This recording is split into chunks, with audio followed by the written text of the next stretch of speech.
Hey everybody, another video here for you today. Now, maybe once a month, I'll start doing a 20th century history video. I don't like talking exclusively about ancient history. That's why I like uploading some music videos once in a while. Ancient history is something I'm interested in, but it's not like who I am or what I'm all about. But 20th century history and some interesting stories, maybe one that you have never heard about. Well, that's what we're going to talk about today. Also, a couple times over the past few months, while having a beer, I flipped on my computer and started blabbing. So today is one of those days. I've got one beer down, one beer in the glass. We're going down to Winterbourne, Gloucestershire, England, right down here. In Winterbourne here, this is where Harry Grindle Matthews was born in 1880. And the story of his life is very interesting.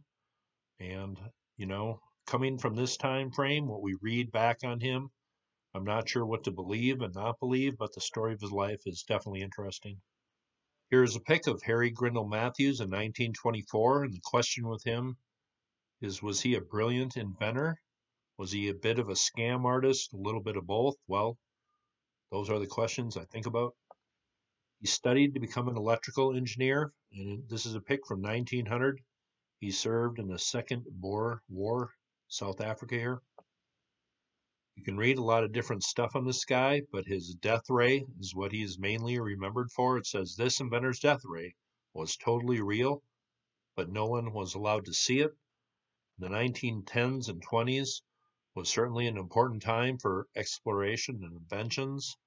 This guy was a bit of a mad scientist, pretty intelligent guy it seems. Did he really invent the stuff that he claimed? Well, that's a big question. On this website it says by 1911 he had built radio receivers and transmitters. On the 12th of September 1911, C.B. Hucks, flying in a plane, received signals transmitted from the ground by Harry Grindle Matthews while flying at 85 miles an hour at 700 feet. It says the following year, Harry was commanded to demonstrate his wireless before King George V at Buckingham Palace, where he established communication between two cars in motion.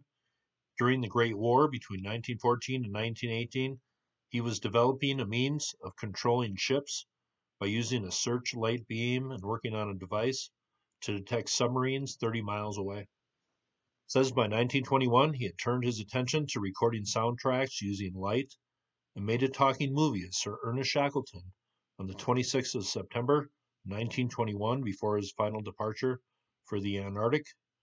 And if you have never heard the story of Sir Ernest Shackleton, well, it's one of the greatest survival epics, true life stories that we have coming from about exactly 100 years ago. Just an incredible story. It says in 1924, newspapers were carrying headlines of Death Ray Matthews.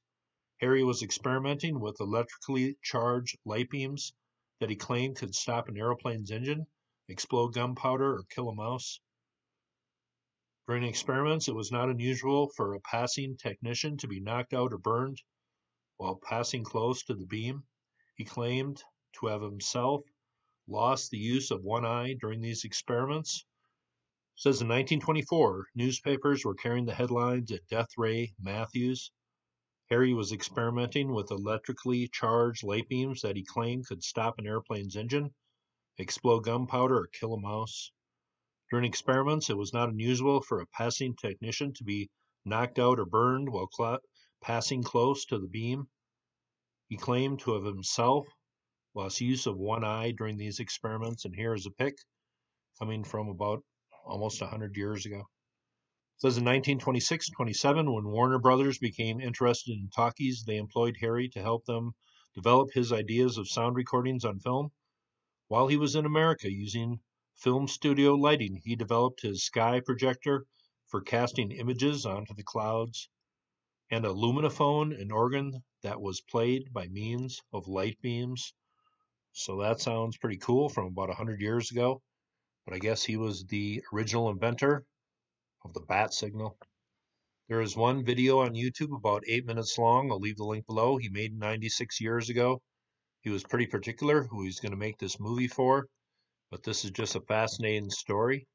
This Harry Grindle Matthews, bit of a mad scientist. He was married to a Polish woman that was worth over $100 million. Money certainly wasn't a major interest to his. Seemed to be a bit of a mad scientist. But here, his death ray, very interesting story here. But he was out in an island, did some experimenting with this death ray. Let's just read a little.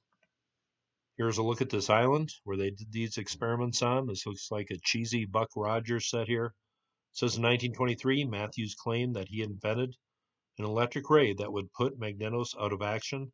In a demonstration to some select journalists, he stopped a motorcycle engine from a distance. He also claimed that with enough power he could shoot down airplanes, explode gunpowder, stop ships, and incapacitate infantry from a distance of 4 miles. Newspaper obliged by publishing sensational accounts of his invention. Says this 1925 photo that purports to show a night demonstration of the death ray on the island of Flatholm. Not sure the location of that, but it says the War Office in Britain contacted Matthews in February 1924 to request a demonstration of his ray. Matthews did not reply to them, but spoke to a journalist and demonstrated the ray to a star reporter by igniting gunpowder from a distance. He still refused to say how the ray actually worked, but just insisted that it did. When the British government still refused to rush to buy his ideas, he announced that he had an offer from France. The British government gave him a little bit of money. They did not want his research to get out of the country. In May 1924, the London High Court granted an injunction to his investors that this invention not go out into foreign hands.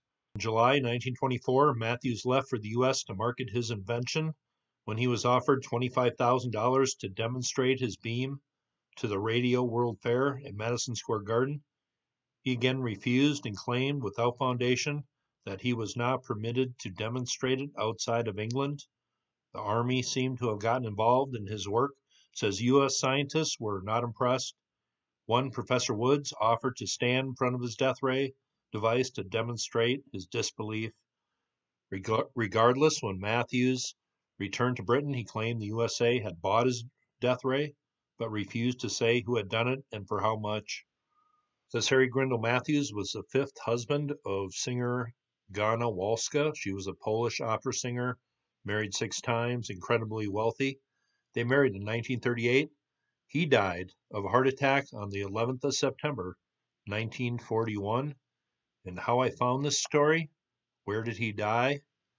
You may remember this video, my Ancient History News video, Tor Claude, the ancient henge that the motorcyclist rode around and damaged it. Well, Harry Grindle Matthews died on the 11th of September, 1941 at Tor Claude. That is a very quick wrap-up of Harry Grindle Matthews' life. There's a lot more to it. I will leave some links below. Just thought I would share this story in brief form while drinking a beer. This was a pretty interesting video to do. People a century ago and further back were making some pretty interesting discoveries. How much of this was legit? How much wasn't? Well, I think that's kind of lost to history. If anybody knows anything about this guy, please leave a comment. But I enjoyed doing this one, some 20th century history that I had never heard of before a few days ago. Hope you thought this was cool, and you all have a very safe day.